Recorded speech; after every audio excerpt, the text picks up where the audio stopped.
Alright guys, so welcome back to Genesis 49. So we have been studying and we realized that Jacob is about to die. It's in his deathbed. It's sad.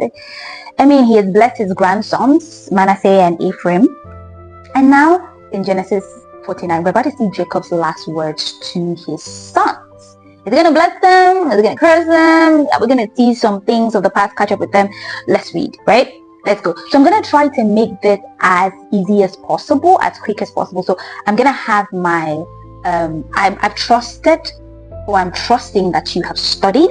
So I'm just going to have my laptop here. So I'm just going to dash through the points that I have or that interested me when I was studying. So yeah, let's do it together. All right. So the first thing that I saw, Jacob is speaking to his sons. He has called them to come. And then Jacob said that he had words of prophecy for them. Well, he didn't really use those terms. But first things first, he told them to come and listen. I said, I'm trying to get it. He says, gather around and I will tell you what will happen to you in the future. This is Jacob saying, I'm going to tell you what will happen to you in the future.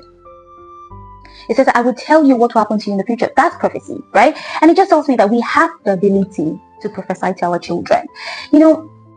What are we telling them? Are we seeking God's face, just to get blessings for them and get words for them and speaking this to our children? This is something that I feel like, though he was done, in his deathbed, but it's something that I feel like, as Christians, we should continue to do. We should seek God's face on behalf of our children as parents, right? Seek God's face, get words, and God will speak, surely, get words and speak over the lives of our children. In this part of the nation, we often believe in the other part of it. We believe in the fact that, on someone's dying bed, they can curse you and all of that. But then the reverse is also the case. They can also bless you and these things can stand. The fact that they have been put as a parental figure over you, they can do that. So as Christians, we need to learn to pray for ourselves and then get words. Speak words over your children, over your friends. Over your friends. Did you have friends that there is no day they have even ever said anything? Oh, God said to tell you this. Oh, I dreamt of you. What are you people doing in that friendship? Over your spouse, speak words. Get words for that child. Whatever it is, it's just that I just love the vibe that we are entering in this chapter, right? So, second part, actions do not just only have consequences, but actions have legacy. So I'm going to say that again. Actions have more than consequences. They have a legacy.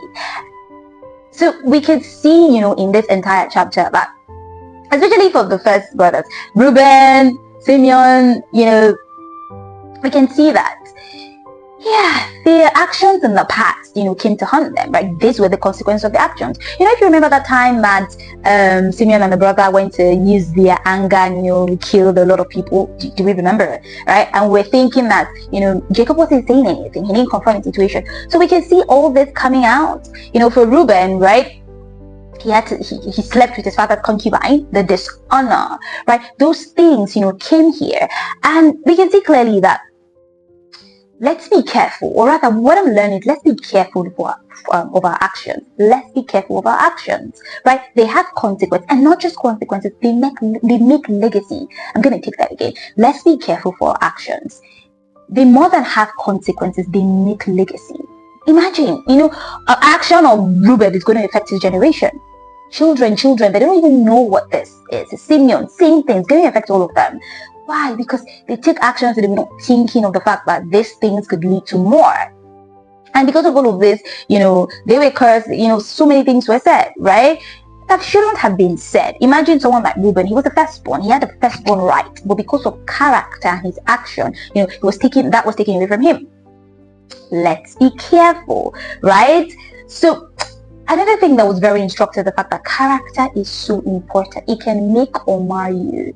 Even if it's something that it's your birthright, character can take it away from you. We saw that in the life of Reuben. As I was saying, Reuben is the first. He said, Reuben, nobody is as proud as you. It's supposed to be an honorable son. But Jacob was telling him that you will not prosper because of this. And it was beautiful to see because the Bible was telling us that Joseph gave the brothers words according to their kind. I wrote it somewhere, but it was according to their nature. So it was according to their character. We can see that their character, kind of put them where they are now and dished out to them what they were receiving. So what you put in life, that's what you're gonna get out, basically. But then we need to be mindful of our character. It can take away your birthright, just like Reuben. And then we see, going forward, in 5, we now see Simeon and Levi. Those people were angry. My goodness. See, impulsivity and anger will cost you. Just like the brothers, just like Simeon and Levi, they were unstable. Jacob was saying that they were unstable, and they were so unstable that they ensured that they mixed their anger with wrath. Like the anger was grieving, it was vile, and that's what cost them. What they did. I mean, we saw the repercussion, and here again, it's brought to them. Now generation is going to be scattered because of anger. We need to be careful. All this, I have strong hair though, spray, I can explode for you, my head they touch, all those things, it will cost you. We need to be careful not to act when we are angry, because it can be a problem. So we need to be careful. And then I know that you can be saying no, like, but sometimes I can get angry. It's my right to be angry, right? Anger is an emotion, right? So here is the balance. How do we balance this out? Remember the Bible in Ephesians 4:26 says that. I mean, we can feel angry, right? Paraphrasing here. We can feel angry, but do not sin, right? Do not let the sun go down on your anger. So that is where it is. So as an emotion, we can feel that. So it's what you do with that matters. So let's look at the scriptures, right? The main thing about Simeon and Levi, they got mad. See, those guys were so mad that they were hamstringing, they were destroying animals just for fun. They said they crippled animals just for sports. That is how vile, they got. And why did they get that bad? It got that bad because they mixed their anger with self-will. That is exactly what the Bible was saying, right? That's what Jacob was saying. That they mixed their anger with self-will. That is different.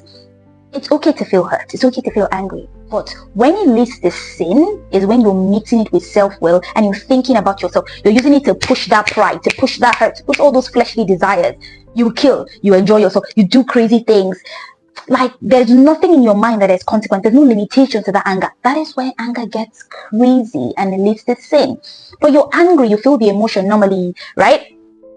But then you're limited by God's word. You're limited, you're reminded of God's word, and you calm down, and your approaches and your actions are quite different. That's when it's okay. So we need to be careful. So it was very important. When I saw this, I was like, that is it. It was mixed with self-will. That is exactly why it was a problem. And that they were harsh, they were reckless, and they were cruel. Most of these things, when you mix it up with, it starts to show the cruelty in you. You no longer become a human being. You become something crazy, right? Those were the crazy things. And we saw that somehow in the future, Levi is going to leave that scattered thing, scattered part, and then it's all just going to be on TV. It's just crazy. It's crazy. And we can see also that Jacob's words they came to pass, right? He was talking about Dan will produce rulers. Samson, right? Most of the judges were from the line of Dan. Same thing. Paul too was from the tribe of Benjamin. And said Paul, the people of Paul were going to be, and Paul in the Bible was from that tribe. So most of the things, he spoke the future literally, so we can see the evidence. So it was not bluffing when he said, I will tell you things to come about yourself, right? That's just how it's going to be. All right, that's how it went. And then we saw that then he spoke about Joseph. There were blessings that Joseph was reminded of. And one thing that was important for me was that he said something that was so true. He said that he revealed Joseph's secrets. Joseph's secret was revealed, right? The secret of how Joseph was stable in everything that happened to him, from slavery, Potiphar's house, to prison, to all of And we're reading it, we're like, oh my God, just one Joseph. How did he cope? He coped because God was with him. How did he have the ability to even be steady, to provide solutions, even in attack and in the face of danger? How did he have the wisdom to help a nation through a very crazy time? God's hand was with him. Jacob said it very clearly, very poetically. He was like, God's hand was making him strong. It was talking about how, in the face of attack, he was still stable and his bows did not even shake. Why? Because God's hand was on him. So that's the thing, right? The wisdom of God, God's presence allows him to manifest himself through you And the things that you'll be doing to look like God is doing it, you'll be stable in the face of confusion. And when people are staggering, when people are like, hey, what's going on? You're just, they can't pay gidiba. That's exactly how it's coming to me, right? That is exactly what was happening to him. He was stable. And it just tells me that the secret of stability in the midst of fierce attack is God's hand, is God's presence. That is exactly how we should feel, right? And then Joseph was reminded of the blessings. Jacob wasn't saying you are blessed. He said you have been blessed. And then let's just look at the blessings. Blessings were so beautiful. Blessings from above, blessings from beneath, with cattle and children, with grain and flour, with food, with luxuries, with ancient and bright blessings, delightful blessings. I'm just like, this is just something I'm just going to be saying over myself. Like, Ada, you are blessed. You are blessed in cattle. You are blessed in children. You're blessed in gold. Like, I turned this thing out in my notes. I didn't even write it the way it was written. Like, where it said something, I put luxuries, because that's what it meant to me. And we need to do this. We need to take scriptures, then modify them, personalize them, and say it upon ourselves. I mean, saying God's word over yourself, that's just beauty, right? So yeah, Joseph reminded of his blessings, and it was just beautiful. And then we ended with 33. I think that was just beautiful for me. It was just amazing. Just when Jacob finished giving the instructions to his son, he laid back down and died. As though like Jacob was like, death, wait till I'm done, and then I'll call for you, then I'm ready, then you can have me. It just showed here that one person had control. It wasn't death. Nope. It was Jacob. Yeah, it was the man. So Jacob had an assignment to give. Maybe God put words in his mouth, right? And he was about to dish something. Death was not about to stop him. And it tells me that a man with an assignment cannot be killed. That is what, people say the safest place to be is the presence of God, is in the will of God. That's the safest place to be. A man on purpose cannot be killed, right? And we have that grace. We have that power over death. Like so many times you say, we hear that they actually gave up the ghost. It's not like death came on them. It's an example of that. He said, when Jacob had finished, death did not come before, because he had a lot to say. It was when Jacob was done that he allowed death to come. That is a no-brainer. That's something to think about. When we meditate on the power that we have as believers, and that's going to be an amazing one, right? And then when we meditate on that, we walk in that light, and it's just, that's literally how we're called to work on earth. No fear, just above and above. All right, guys, join me as we go to Genesis 50